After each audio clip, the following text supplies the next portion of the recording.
Assalamualaikum warahmatullahi wabarakatuh. Oke, teman-teman, kita kembali lagi belajar epidemiologi kesehatan pada pertemuan ke-13. Oke, bagaimana hari ini kabarnya? Apakah teman-teman baik-baik semua? Oke, sebelum kita mulai, marilah kita sama-sama membaca basmalah. Bismillahirrahmanirrahim. Pada pertemuan kali ini kita akan bahas bentuk epidemiologi deskriptif. Sebelumnya kita kemarin pertemuan dua minggunya kita sudah belajar epidemiologi deskriptif. Maka hari ini saya akan memberikan bentuk dari pengamatan epidemiologi deskriptif. Di sini dalam kitab hari ini kita akan belajar pembagiannya, yaitu pertama adalah studi korelasi populasi, kemudian rangkaian berkala, kemudian case report, dan case series. Oke, tadi saya sudah bicara dari awal bahwa bentuk pengamatan itu ada 4. Ada studi korelasi populasi, kemudian rangkaian berkala, kemudian case report, dan case series. Yang pertama kita akan bahas adalah studi korelasi populasi. Di sini juga bisa disebut dengan studi ekologi. Jadi bisa juga teman-teman bisa studi korelasi populasi, atau bisa juga disebut dengan studi ekologi, di mana pengertiannya adalah populasi sebagai unit dianalisis untuk mendeskripsikan pola frekuensi dan distribusi masalah kesehatan, atau mendeskripsikan hubungan korelatif antara penyakit dan faktor yang mempengaruhi. Jadi di sini kita harus mengetahui dulu mendeskripsikan pola frekuensinya, distribusinya, kemudian bisa juga kita lakukan hubungan korelatif antara penyakit dan faktor yang mempengaruhi. Apakah dengan umur bisa mempengaruhi terjadinya kanker, atau perempuan ternyata perempuan lebih banyak menderita penyakit A sebenarnya, seperti itu. Saya akan contohkan. Atau di sini dia bisa menggunakan data dari seluruh populasi untuk membandingkan. Jadi umpamanya populasinya 100, jadi kita bandingkan. Yang pertama adalah frekuensi penyakit pada kelompok-kelompok yang berbeda dari suatu populasi pada suatu periode yang sama. Jadi populasinya kita akan bagi jadi dua, beberapa kelompok, tapi kita menelitinya dengan waktu yang sama. Atau yang kedua, frekuensi dari kelompok-kelompok yang sama pada periode. Jadi kelompoknya yang sama pada periode yang berbeda. Atau kita hari ini kita teliti, mungkin 3 hari ke depan atau 1 minggu ke depan kita akan teliti, tapi dengan kelompok yang sama. Bedanya dengan yang 1 dan 2 itu, kalau yang satu itu berbeda kelompok tetapi di periode yang sama, tapi yang kedua ini kelompoknya sama tapi dengan periode yang berbeda. Di sini analisis yang digunakan berupa deskriptif atau dari analitik. Jadi deskriptif itu kita hanya melihat distribusi frekuensinya dari variabel yang diteliti. Umpamanya dari respondennya kita akan teliti dari jenis kelaminnya, atau dia perokok atau tidak perokok, atau dia kalau di HIV kita bisa melihat pendidikannya seperti apa. Kemudian kita bisa melihat yang mengkonsumsi obat-obatan dan tidak mengkonsumsi obat-obatan, kita bisa lihat dari akibatnya apakah dengan kita membandingkan dengan yang merokok bisa terjadi penyakit paru-paru, atau yang tidak merokok itu apakah berapa yang banyak mengakibatkan penyakit paru-paru. Sedangkan analitiknya di sini kita melihat korelasi, karena tadi pengertian dari korelasi populasi, karena yaitu bisa kita melihat atau mendeskripsikan hubungan korelasi antara penyakit dan faktor yang mempengaruhi. Jadi analitiknya kita mencari hubungan yang diteliti jika variabel exposure, teman-teman sudah tahu exposure itu apa, paparan, dan outcome sebagai data kontinu. Menjadi hubungan secara statistik diuji dengan uji korelasi. kekuatan dan keratan hubungan dilihat dengan melihat nilai koefisien korelasi R. Nanti teman-teman nanti kalau belajar metopen nanti ada namanya tabel R. Jadi kita bisa tabel R itu pokoknya respondennya 20, ya kita lihat di responden 20 itu nilai R-nya berapa, nilai R maknanya apa. Nanti teman-teman tinggal pakai 0,5, 0,1 seperti itu. Jika variabel exposure dan outcome sebagai data kategorikal, hubungannya secara statistik dapat diuji dengan uji S kuadrat atau dengan kita menggunakan regresi logistik. Ini lagi-lagi kita menggunakan namanya program SPSS, teman-teman. Nanti mungkin lebih pahamnya teman-teman nanti bisa belajar di mata kuliah metopen. Jadi koefisien korelasi. Jadi kan tadi kita akan melihat koefisien korelasinya seperti apa. Jadi di sini koefisien korelasi artinya adalah di mana sebuah kekuatan hubungan linear antara variabel X paparan atau bisa disebut juga dengan variabel bebasnya dengan variabel Y atau variabel terikatnya atau penyakitnya dihitung dalam koefisien korelasi. Tadi yang berupa kita bisa menghitungnya dengan nilai korelasi tabel R, atau kita menggunakan uji S kuadrat, atau menggunakan regresi logistik. Koefisien korelasi mengikuti beberapa besar perubahan setiap unit frekuensi penyakit diikuti oleh perubahan setiap unit paparan atau sebaliknya. Nilai koefisien korelasi berkisar plus 1 hingga minus 1. Perlu diingat bahwa suatu korelasi yang kuat antara variabel X dan Y tidak dengan sendiri dapat diartikan bahwa X itu adalah penyebab sebenarnya sini penyebab Y atau Y disebabkan oleh X itu tidak bisa diartikan sebagai penguatnya gitu. Jadi bisa juga hanya sangkaan, hanya ini belum pembuktian. Jadi di sini jadi kita perlu menggunakan tadi yang kemarin kita harus lakukan studi analitik lagi untuk mengetahui apakah ada hubungan yang erat antara variabel X dan Y. Sini saya akan memberikan contoh studi korelasi populasi yang mempelajari antara di sini contohnya itu adalah antara konsumsi daging per kapita dan frekuensi penyakit CA kolon. Kemarin kolon itu teman-teman kanker usus pada wanita pada negara-negara tertentu. Teman-teman bisa lihat gambar yang di samping. Jadi terlihat bahwa ada hubungan korelasi yang positif. Jadi ketika negara-negara dengan tingkat konsumsi daging per kapita itu rendah, maka dia memiliki frekuensi kanker kolonnya itu sangat rendah. Jadi ketika teman-teman bisa lihat di med consumption low, maka insiden untuk terjadinya kanker itu sangat rendah. Tapi sebaliknya, jika negara-negara dengan tinggi konsumsi daging per kapitanya yang tinggi memiliki frekuensi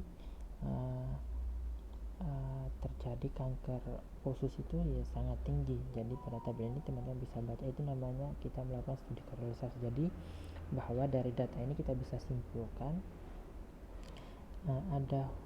jadi ketika dia di negara tersebut konsumsi dagingnya rendah, maka terjadinya juga kanker usus juga semakin rendah. Sebaliknya jika di tempat tersebut konsumsinya sangat tinggi, maka akan terjadi peningkatan terjadi CA kolon yang tinggi. Atau saya akan contoh lain adalah ketika konsumsi gula di suatu populasi, di desa A, ternyata di situ kita bandingkan adalah dia mengkonsumsi gula tinggi. Jadi dilihat datanya, ternyata ketika orang yang di populasi tersebut mengkonsumsi gula sangat tinggi, terjadi sehingga maka meningkat frekuensi terjadinya penyakit diabetes mellitus. Tetapi kita ternyata dilihat di desa tersebut individunya sedikit mengkonsumsi gula, maka angka atau terjadinya diabetes mellitus itu sangat rendah. Itu artinya kita bisa membaca adanya studi korelasi namanya. Atau saya berikan lagi contoh lain adalah gambar di samping adalah studi korelasi populasi untuk mempelajari hubungan korelatif antara kematian karena kanker kanker paru pada pria pada tahun 1950 dan konsumsi sigaret per kapita pada tahun 1930 di berbagai negara. Sigaret itu maksudnya mungkin teman-teman kalau di desa itu namanya kayak rokok yang masih tembakau nanti dilinting, maksudnya nanti bukan rokok jadi tapi rokoknya itu dilinting dulu baru bisa digunakan, itu namanya sigaret.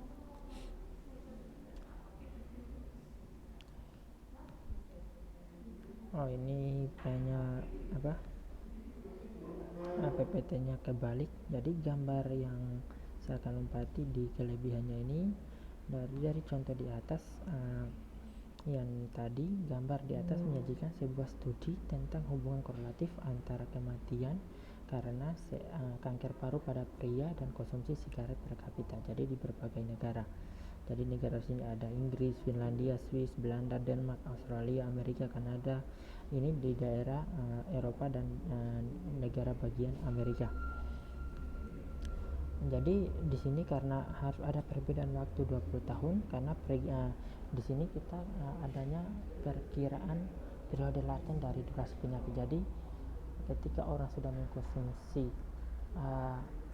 rokok, maka kita akan lihat perjalanannya penyakit itu. Jadi perjalanan kemarin kan kita sudah belajar juga latenya itu kan waktu yang lama durasinya, sehingga supaya terjadi kanker paru itu pasti tidak tubuh itu tidak membutuhkan waktu hanya butuh waktu 1 tahun atau 2 tahun supaya terjadi adanya kanker paru karena akibat dari menggunakan tadi konsumsi rokok atau sigaret. Jadi membutuhkan waktu yang panjang, maka di sini membutuhkan waktu 20 tahun sehingga terjadi sebuah kanker paru pada pria. Jadi yaitu di sini dihitung sejak pertama kali terpapar sigaret sampai terminasi penyakit. Jadi dia pertama kali dia menggunakan sigaret atau rokok sampai dia terjadi sampai kematian. Bukan tertimbul sebuah gejala penyakit paru, tapi di sini adalah kematian. Gambar tersebut yang saya sebutkan ditampilkan di slide sebelumnya menunjukkan bahwa konsumsi sigaret itu per kapita berkorelasi dengan kematian kanker karena SEA paru. Artinya jadi kita makin besar mengonsumsi sigaret atau rokok, maka makin besar pula laju kematian karena SEA paru. Lihat teman-teman, dia konsumsi sigaret namanya ada 250 orang. Jadi dia semakin dia peningkatan 1000, tapi ketika dia semakin 1500 maka semakin terjadi kematian itu ada di angka sampai 500 seperti yang ada di data di negara Inggris, atau di Finlandia sekitar 300 hampir 400, sedangkan di negara Amerika yaitu di 200.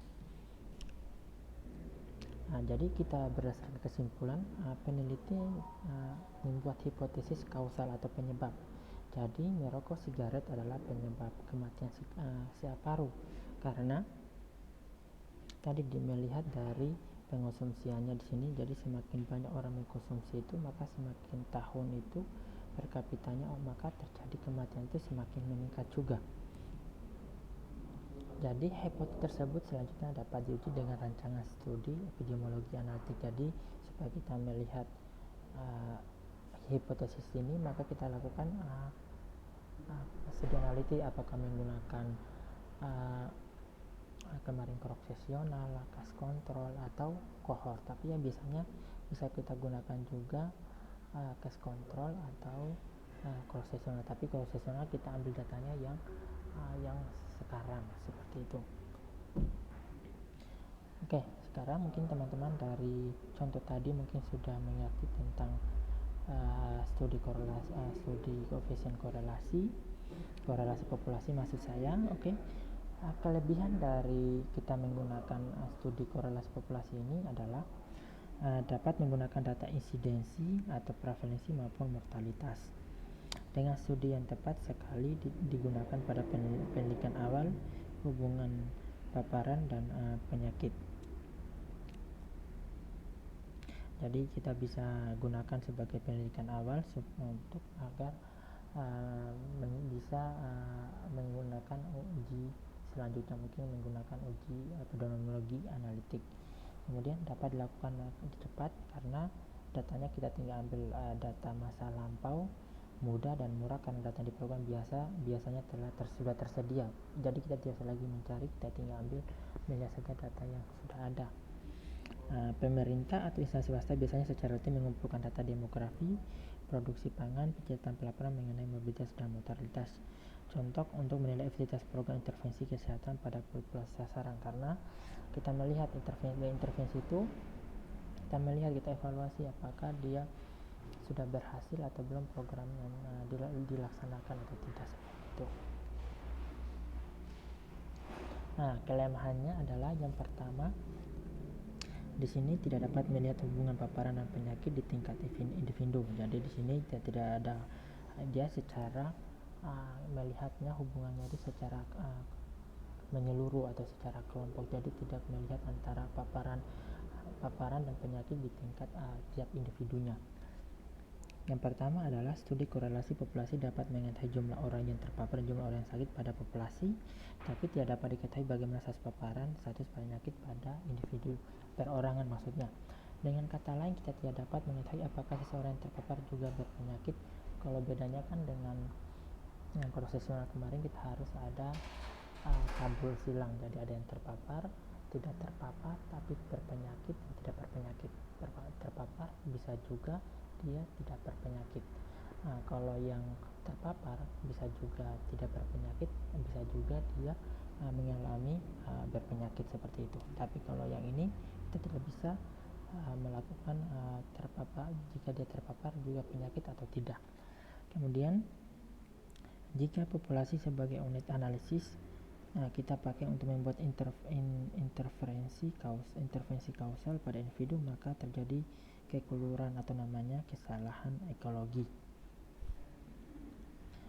Tadi ada kesalahannya ekologi, yakni bias, maksudnya datanya itu bias dalam menginterpretasikan.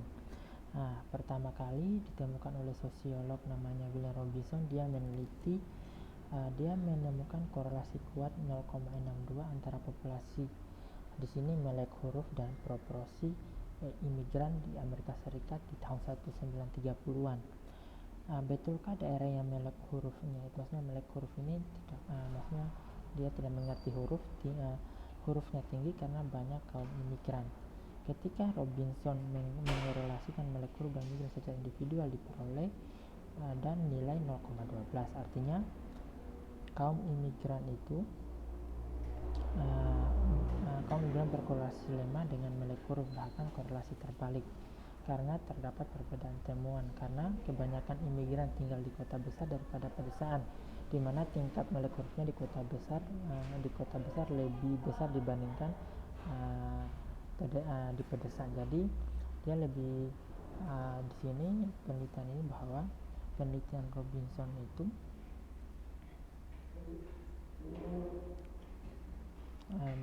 dia meneliti bahwa akan ada penelitian bahwa sebelumnya bahwa dia ada 0,62 bahwa antara proporsi dan proporsi imigran di tahun 66. Betulkah?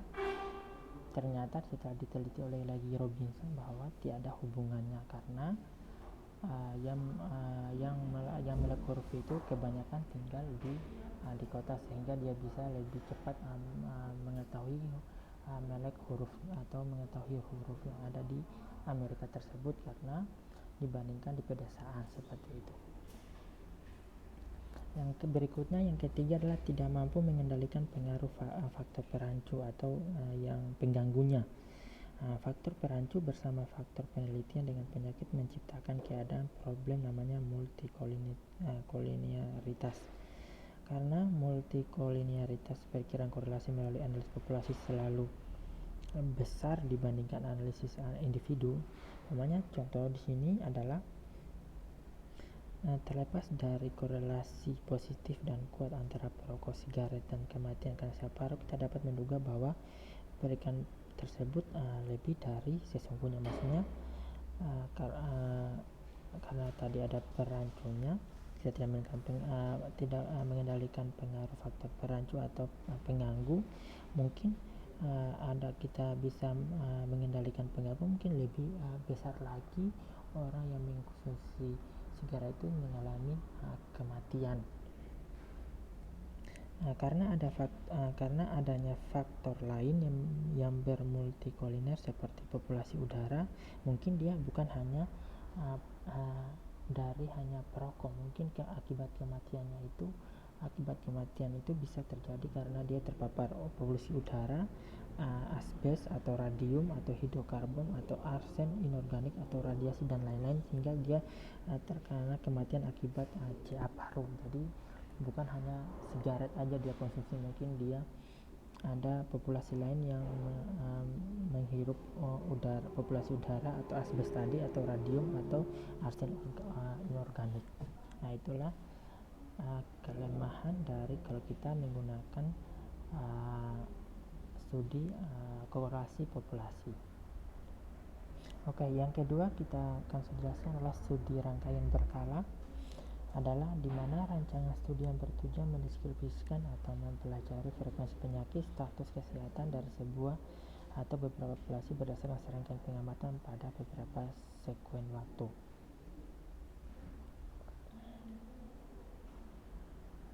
Data frekuensi penyakit pengamatan sesuai dasar urutan kronologis menghubungkan variasi frekuensi dan waktu ke waktu. Jadi di sini rangkaian berkala ini kita melakukan pengamatan itu secara berkelanjutan. Jadi secara berkelanjutan tapi di suatu waktu gitu.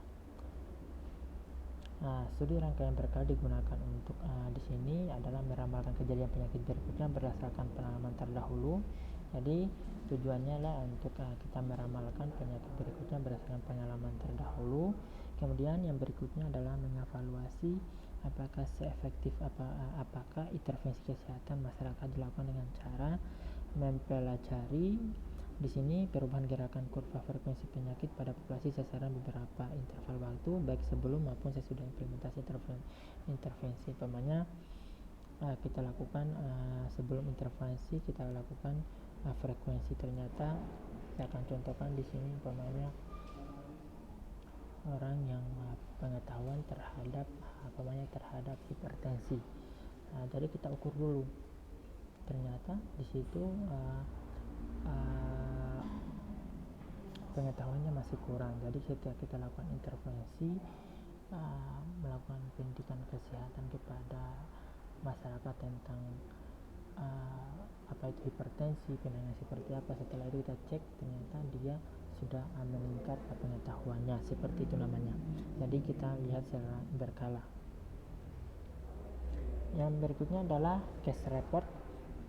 Di sini penekanannya mendalami suatu kasus sosial untuk memberikan gambaran yang di sini lebih lengkap lagi.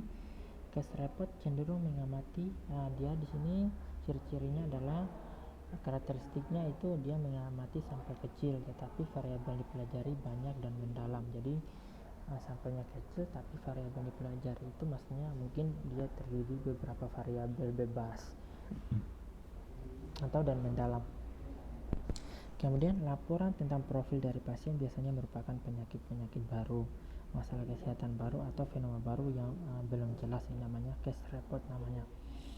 Laporan terperinci tentang gejala dan tanda cara penegakan diagnosis, pengobatan follow up seorang pasien secara individual. Jadi di sini kita gejalanya dan tanda pamannya semacam COVID ini juga. Ini juga mungkin bisa dulu pertamanya mungkin dia masih sampel kecil tapi variabel banyak yang diteliti, jadi termasuk penyakit baru. Diterapkan untuk apa? Di sini memperdalam suatu penyakit dan pengobatan bagi dokter. Proses perawatan dalam keperawatan kasus hukum, ekonomi, sosial dan sebagainya. Ini adalah case report. Kelebihannya teman-teman. Di sini yang pertama adalah sebagai langkah awal untuk mempelajari suatu penyakit sebagai jembatan antara peneliti klinis dan epidemiologi. Jadi penelitian klinis kemudian dijadikan epidemiologi dapat digunakan untuk sebagai dasar penelitian lebih lanjut dengan melihat kelompok yang berisiko tinggi dengan membuktikan hipotesis yang dibangun. Kemudian kelemahannya adalah gambaran distribusi frekuensi penyakit yang diperoleh tidak dapat mewakili populasi karena tadi sampelnya masih sedikit, tidak memenuhi dengan populasi yang banyak. Pokoknya populasinya di situ ada 1000 tapi yang diteliti 10 orang, jadi tidak mewakili dari populasi tersebut, hanya berdasarkan kasus-kasus yang dilaporkan saja. Oke, di sini kemudian tadi ada case report, di sini adalah kasus series, merupakan kumpulan kasus-kasus individual suatu penyakit dengan diagnosis yang sama, hampir sama dengan laporan studi kasus, namun dengan kasus yang jadi hampir sama dengan kasus series, tapi ini adalah dia dengan jumlah populasi yang banyak. Serial kasus termasuk serial kasus termasuk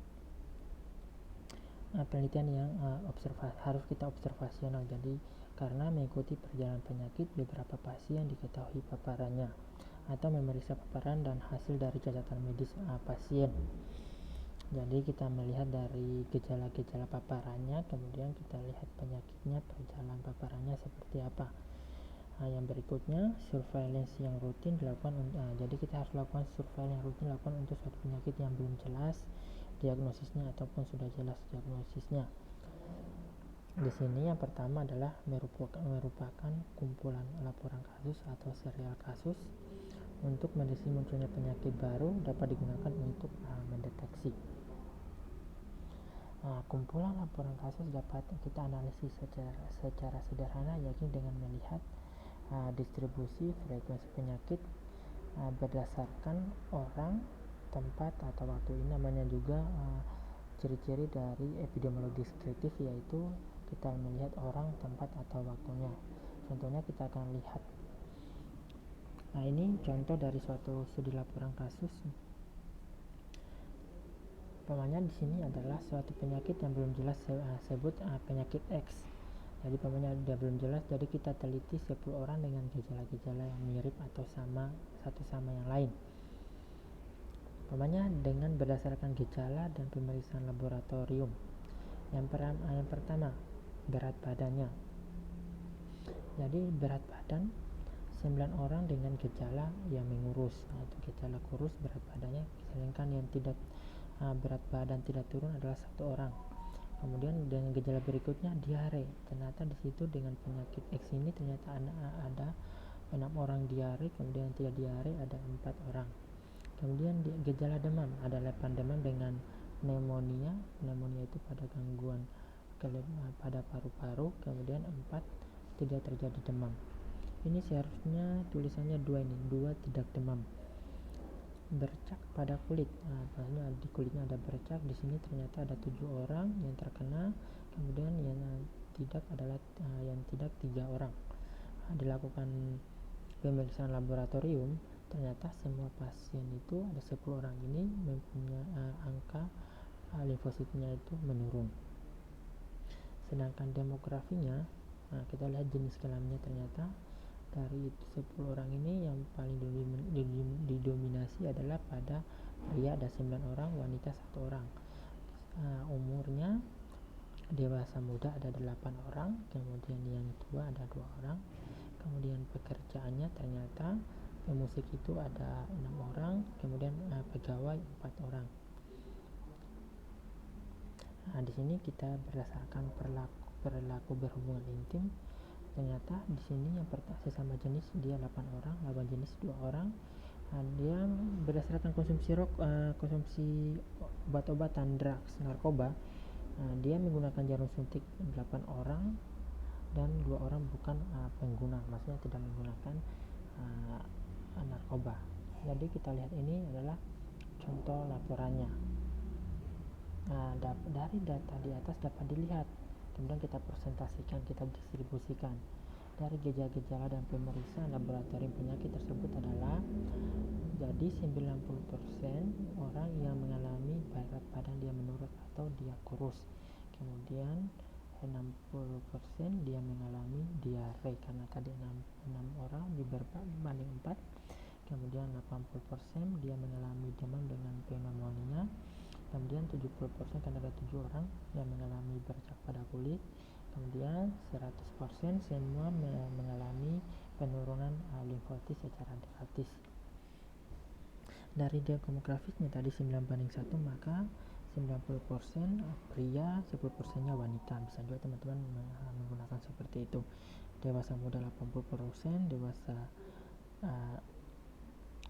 tua ada 20%, pemusik 60, pegawai 40, bisa juga begitu datanya. Kemudian dari kebiasaan mengkonsumsi narkoba ternyata ada 80%, sedangkan yang homoseksual adalah 80%.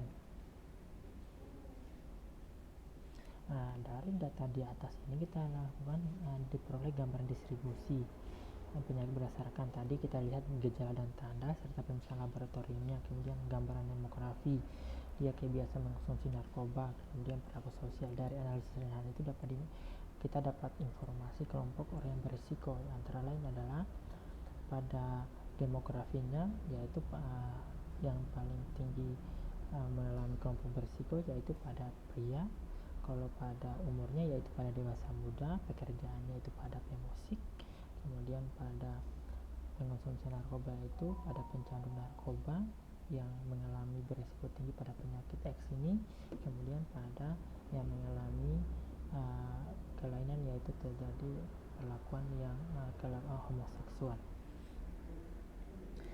Kemudian dari informasi dapat itu kita membangun hipotesis seperti itu. Ternyata pria itu lebih berisiko mendapat penyakit X daripada wanita. Ini namanya hipotesis kita. Jadi kita bisa hipotesis ini bisa kita uji lagi menggunakan analitik. Kemudian usia dewasa muda itu ternyata lebih berisiko dibanding mendapat penyakit S daripada usia tua. Kemudian pemusik lebih berisiko untuk mendapat penyakit S daripada non pemusik. Kemudian pencandu narkoba lebih berisiko untuk mendapat penyakit X daripada bukan pencandu. Ternyata homoseksual itu lebih berisiko untuk mendapat penyakit X daripada bukan heteroseksual atau yang tidak menggunakan melakukan homoseksual. Itulah tadi teman-teman contoh dari kita menggunakan laporan kasus atau namanya case series. Case report dan case series di sini berbeda dengan studi korelasi atau berbeda dengan studi populasi atau penelitian berbeda dengan studi korelasi populasi, penelitian case report atau case series, karena di sini menggambarkan pengalaman dari pasien-pasien atau grup dari suatu populasi dengan diagnosa yang sama. Tipe dari studi ini mengenalkan identifikasi oleh para klinisi terhadap maksudnya penyembuhan yang tidak biasa pada pasien, kemudian riwayat perjalanan penyakit tertentu pada pasien akan membawa kepada suatu formulasi hipotesa baru. Kemudian dalam hal ini dapat dikatakan case report dan case series merupakan ruang antara yang menghubungkan antara kedokteran klinik dan epidemiologik. Jadi case series itu adalah kumpulan case report dari individu-individu. Jadi dari individu tadi yang kita teliti dari case report, maka kita teliti lagi, kita menggunakan case series dengan populasi yang banyak. Jadi kesimpulannya bahwa case series adalah kumpulan case report dari individu-individu. Keterbatasan case report dan case series adalah di sini tidak bisa untuk membuktikan adanya hubungan yang valid secara statistik antara faktor risiko dan timbulnya penyakit. Kalau kita menggunakan untuk kevalidannya secara statistik, kita menggunakan program SPSS, maka kita lakukan lagi namanya epidemiologi analitik supaya lebih mengetahui apakah faktor risiko tadi laki-laki terjadi penyakit dibandingkan perempuan, maka kita gunakan lagi analisis analitik.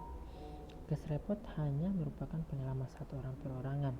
Adanya faktor risiko yang dicurigai mungkin hanya faktor kebetulan saja, karena dia hanya perorangan, tidak dilakukan secara menyeluruh gitu. Jadi dia gejalanya mungkin hanya di diri sendiri, tapi di orang lain tidak menemukan gejala tersebut. Nah, case series merupakan kumpulan dari case report dan kadang-kadang cukup besar datanya untuk dilakukan pengukuran terhadap paparan dan dengan faktor risiko, tapi tetap ada keterbatasan, yaitu tidak adanya kelompok pembanding, beda dengan case control ya. Jadi dia tidak bisa membandingkan. Oke, sampai di sini saja materi hari ini yang saya bawakan. Mungkin teman-teman bisa paham dengan materi tentang yang saya bawakan hari ini. Tadi kita sudah belajar tentang apa itu studi korelasi populasi, kemudian case series, case report, kemudian yang berkala. Mungkin dari teman-teman ada yang belum paham, nanti ditanyakan lewat grup.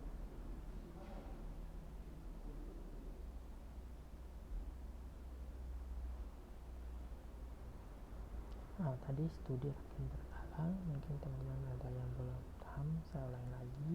Nanti silakan bertanya di grup, nanti kita akan diskusi di WA grup. Terima kasih. Wassalamualaikum warahmatullahi wabarakatuh.